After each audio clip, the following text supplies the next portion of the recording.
হ্যাঁ, আমি ১৮৫ নিয়ম অনুসারে বিধানসভা একটা নিন্দা প্রস্তাব জমা দিয়েছে।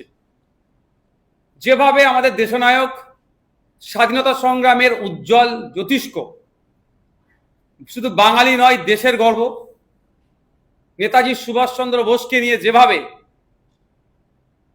চরিত্র হননতার করা হচ্ছে, বিভিন্ন টিপ্পনী কাটা হচ্ছে, তার মৃত্যু নিয়ে বিতর্ক তৈরি করা হচ্ছে, সে নাকি এমন, তাকে তার সমালোচনা করতে করতে এমন জায়গায় পৌঁছাচ্ছে তাকে দেশদ্রোহী বলে দিচ্ছে। কেউ আবার তাকে সে নাকি গুন্ডা পুষতেন এই ধরনের আখ্যায়িত করছে।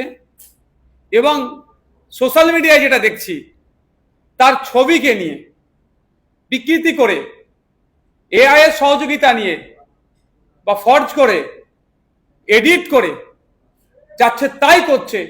শুধু আপামার বাঙালির ওপরে অপমান নয়, স্বাধীনতা সংগ্রামের অন্যতম উজ্জ্বল জ্যোতিষ্কর ওপরে অপমান আনা মানে সমগ্র দেশবাসী আজকে লজ্জায় মাথা হেঁট হচ্ছে।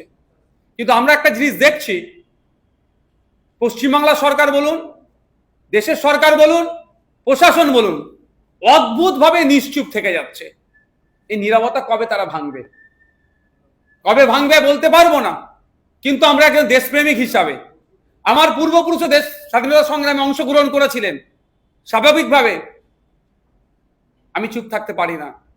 তাই গণতান্ত্রিক প্রক্রিয়ায় যে পদগুলো আছে তার অন্যতম একটি পদ হচ্ছে অগস্ট হাউস অর্থাৎ বিধানসভার।